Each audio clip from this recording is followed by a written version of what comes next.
ఇప్పుడే శ్రీతేజ్ చూసి రావడం జరిగింది. సో వాళ్ళ నాన్నగారు టచ్ చేసినప్పుడు తను రియాక్ట్ అవుతా ఉన్నాడు. సో వెంటిలేటర్ మీద కానీ ఆక్సిజన్ కానీ లేకుండా ప్రజెంట్ ఉన్నాడు. సో ఖచ్చితంగా తను త్వరలో కోలుకుంటాడని ఆశిద్దాం. ఖచ్చితంగా వాళ్లకు సంబంధించి ఏమేమి సహాయం చేయాలి అంటే చాలా మంది చెప్తా ఉన్నారు. అపమృత్యు దోషానికి సంబంధించి మృత్యుంజయ హోమాన్ని నిర్వహించాలని చాలా మంది అడ్వైజ్ చేస్తా ఉన్నారు. సో అది నేను నా సొంత డబ్బులతోని నిర్వహిద్దామని చెప్పేసి నేను ఫిక్స్ అయినా. సో తనకు కూడా వాళ్ళ ఫాదర్కి చెప్పడం జరిగింది. మృత్యుంజయ హోమాన్ని నా సొంత ఖర్చులతో నిర్వహిస్తాను. అలాగే ఒక 2 లక్షల రూపాయలు ఆ పాపకి సంబంధించి, ఎందుకంటే అక్కడ పాప కూడా ఉంది. సో చాలా మంది శ్రీతేజ్ గురించే మాట్లాడుతూ ఉన్నారు, బట్ పాప గురించి మాట్లాడలేదు. కాబట్టి నా వంతు సహాయంగా అంటే సుమారు ఒక 1000 సినిమాలకు ముహూర్తం చేసినటువంటి ఒక పురోహితుడుగా లేదా పూజారిగా నేను కూడా సినిమా సొమ్మును తిన్నాను. కాబట్టి ఒక 2 లక్షల రూపాయలు వాళ్ళ ఫ్యామిలీకి ఇవ్వాలి అనేటువంటి ఉద్దేశంతో వాళ్ళు ఇక్కడికి రావడం జరిగింది. నేను చూశానండి, నేను చూశాను. సో ఒక 90% డెవలప్మెంట్ ఉంది. 90% అంటే మెయిన్ ఆక్సిజన్ లేదు, ప్లస్ వెంటిలేటర్ లేదు. సో వాళ్ళ ఫాదర్ టచ్ చేసినప్పుడు ఏడుస్తా ఉన్నాడు. అది నేను కళ్ళలో నీళ్ళు వస్తున్నాయి. సో అంతవరకు అయితే నేను ఇవాళ గమనించింది అయితే అది ఈరోజు. బాబులో కదలిక ఉంది, ఆక్సిజన్ లేదు. ఎట్ ది సేమ్ టైం ఆ వెంటిలేటర్ కూడా తీసేసినారు. సో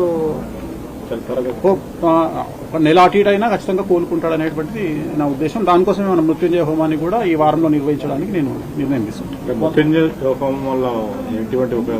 అదే ఎవరైతే అపమృత్యు దోషం అంటే దగ్గరగా ఉంటారో, క్రిటికల్ పొజిషన్ లో ఉంటారో వాళ్ళు బయటపడడానికి నిర్వహించేటువంటిది మృత్యుంజయ హోమము. సో ఆ మృత్యుంజయ హోమాన్ని నిర్వహించాలి అనేటువంటిది నా సంకల్పం. మాట్లాడినాను. ఇప్పుడు వాళ్ళ ఫాదర్ వస్తే అది కూడా మాట్లాడి దానికి హోమం మన ఆఫీస్లో కానీ ఫామ్ హౌస్ లో కానీ నిర్వహిస్తాం. అంటే వాళ్ళ తరపున ఎవరో ఒకరు సంకల్పానికి రావాలి కదా, అందుకని 3 రోజులు ఉంటుంది. ఇప్పుడే ఇమీడియట్ గా చేయాలి కదా, దానికి లేట్ చేయదు. వాళ్ళ ఫాదర్ ఎవరన్నా ఒకళ్ళు వాళ్ళ తరపున సంకల్పం చెప్పడానికి రావాలి కదా, అందుకని. అయితే ఇండస్ట్రీకి మీకు సమ్ గ్యాప్ అనేది రీసెంట్ గా కావచ్చు, మీరు జాతకాలు చెప్పడం వల్ల కావచ్చు, ఇట్లా చాలా ఇష్యూస్ అనేది వచ్చింది కదా. సో ఇండస్ట్రీకి సంబంధించి ఇది జరిగింది అంటే ఆ రోజు ప్రీమియర్ కి రావడం వల్ల. సో ఈ గ్యాప్ ని ఫిల్ చేయడానికి ఏమన్నా వచ్చారనుకోవచ్చు? నాకేం సంబంధం. ఇప్పుడు జాతకాలను బట్టి జరుగుతాయి ఏదైనా కానీ. ఇప్పుడు అల్లు అర్జున్ జాతకరీత్యా ఆయనకు 6వ ఇంట్లో శని ఉన్నాడు కాబట్టి అది జరుగుతుంది. ఎవ్వరు అతిథులు కాదు. నేను చెప్పదలుచుకున్న పాయింట్ ఏంటంటే కలియుగంలో డబ్బు ఎక్కడ ఉంటుందో రిస్క్ అక్కడ ఉంటుంది. There is no development in comfortable zone. ప్రతి దగ్గర సమస్యలు ఉంటాయి. సమస్యలు ఉండకుండా ఎక్కడా ఉండదు. సో వాళ్ళు ఫేస్ చేయాలి అంతే. వచ్చినప్పుడు నేను ఎట్లా అయితే కష్టకాలంలో నేను ఫేస్ చేస్తానో సమాజం అందరూ ఫేస్ చేస్తారో, ప్రతి ఒక్కరు ఫేస్ చేయాల్సిందే. అనుకోని ఒక సంఘటన కావాలని ఎవరు చెయ్యరు.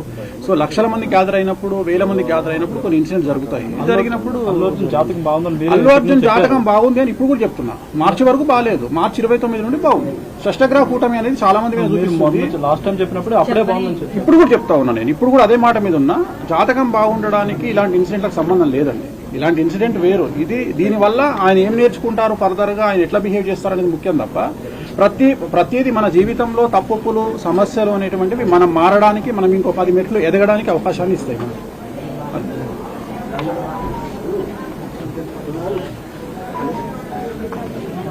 సో లోపలికి వెళ్ళి చూడడం జరిగింది.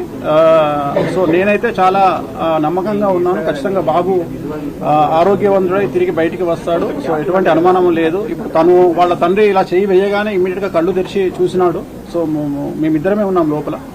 సో నా కళ్ళతో నేను చూడడం జరిగింది. సో నా వంతు సహాయంగా పాపకి సంబంధించి ఈ సహాయం 2 లక్షల రూపాయలు అనేది పాపకు ఇచ్చేటువంటి సహాయం ఇది. ఎందుకంటే చాలా మంది మంచి వ్యక్తులు, మంచి మనస్కులు చాలా మంది సహాయం చేస్తా ఉన్నారు. సో అది కాకుండా నేనైతే వీళ్ళ పాపకు సంబంధించి ఇచ్చేటువంటిది ఒక 2 లక్షల రూపాయలు ఇచ్చి, అలాగే బాబుకు సంబంధించి మృత్యుంజయ హోమాన్ని నిర్వహించాలి అనేటువంటిది నేను తీసుకున్నటువంటి నిర్ణయం. నా వంతు సహాయంగా సినిమా ఇండస్ట్రీకి సంబంధించి నేను ₹1 సొమ్ము తిన్నాను కాబట్టి ఒక 20-25 ఏళ్ల నుండి, అందుకని నేను చేయాలనుకున్నాను. ఇది నా వంతు సహాయంగా 2 లక్షల రూపాయలు ఇస్తాను. అది నా సొంత డబ్బుతో చేస్తాను కాబట్టి వాళ్ళకి ఏం సంబంధం.